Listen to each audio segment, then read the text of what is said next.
Out of anger, pain and sorrow, Halima slapped him.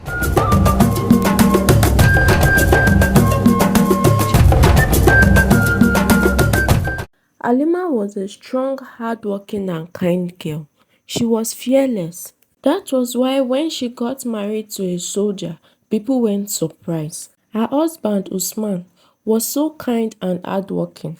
He made marriage so beautiful and sweet for Halima. After few years, they had three sons: Musa the firstborn, Abdullah the secondborn, and Abdulkadir the thirdborn. Usman was a good father. He taught his sons courage, integrity, and the ability to be strong-willed. Halima was always grateful to God for her beautiful family, especially her husband Usman. She managed a small trade. After some years, Musa joined the military like his dad, and so did Abdullah. Life was worth living for Halima to the day she was told of her husband's death. Her husband died when he went for peace enforcement operation in Lambaso as a major. Halima could not believe it.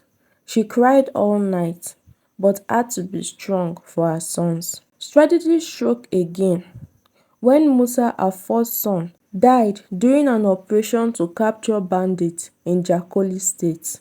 As if the world was against Halima, her second son, Abdullahi, was shot during security checkup. He was rushed to the hospital, but he didn't survive after much operation. This shocked Halima. She never thought in her wildest dream that she would be a widow and also bury her two sons. Abdulkadir tried to console her, but she was inconsolable. She had no joy in her business anymore, as life was not worth living.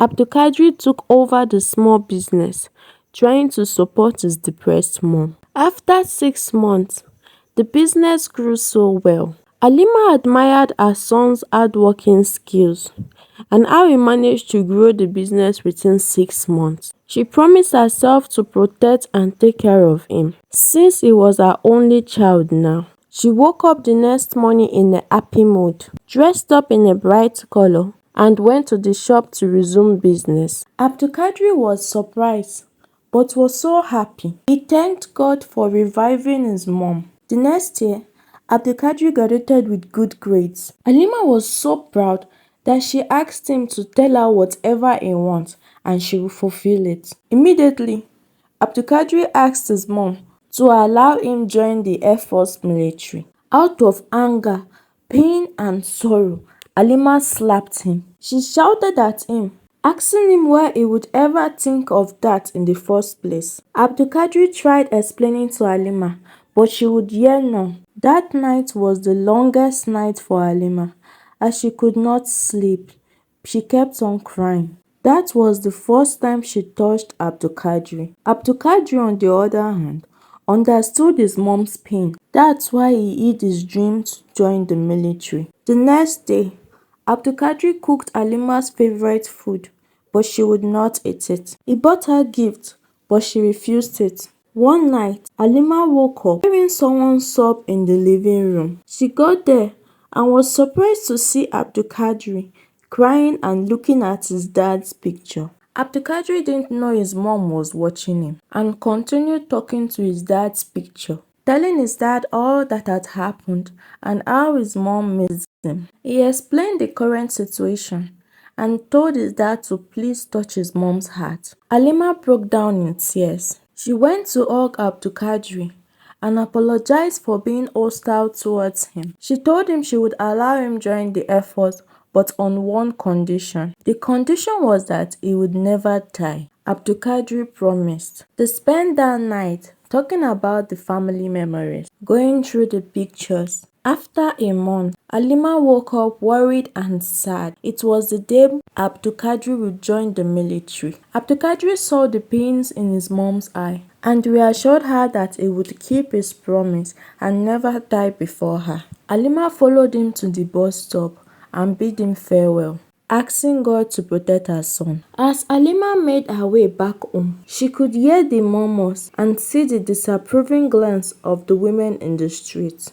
Some shook their head and whispered loud enough for her to hear. "Look at her," one of them sneered, "sending her children to die for the military. Foolish woman." Halima stopped walking and turned to face them, her voice calm but strong. "I, Halima, I'm a proud woman," she declared. "I am the wife of the man who fought for the nation, the mother of the sons who fought for the nation, and I am proud to support my last son serving in the military. If I had more children, I would support them too." She looked at each of them in the eyes and added firmly, "A lioness does not give birth to monkeys. In my next life, I will do everything the same way.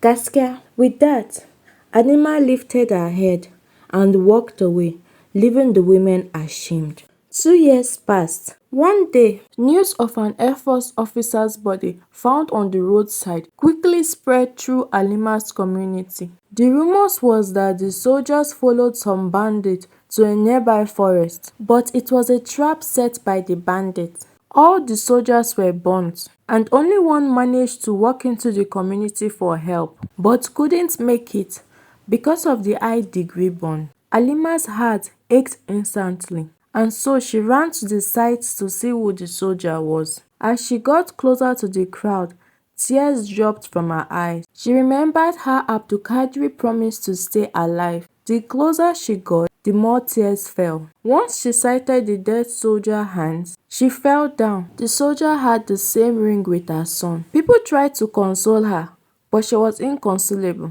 How could Abdulkadir do this to her? The women in the crowd tried to calm her, that it may not be her son, since the soldier was burnt beyond recognition. But she refused to listen, because Abdulkadir had the same ring. The women escorted Halima to her gate and promised to visit soon. She thanked them and walked towards her house. She had made up her mind to commit suicide. When she reached her house, she noticed the door was opened. Scared that a big snake or a thief had entered her house, she carried a big stick. She entered her house ready to attack, but the stick fell from her hand. Right in front of her was her son Abdulkadir. He escaped the bandits. Halima ran towards him, hugging him and thanking God. She thanked him for keeping his promise. After 5 months, the military took over, and the Supreme Military Council chose Abdulkadir to rule the country. The moral of this story is that Halima's love for her family and willingness to support their dreams despite the risks shows the strength of parental love and the sacrifices mothers often make. We should also remember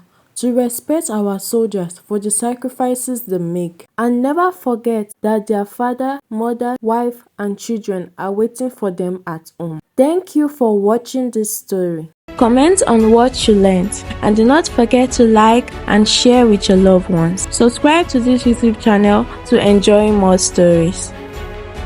See you soon.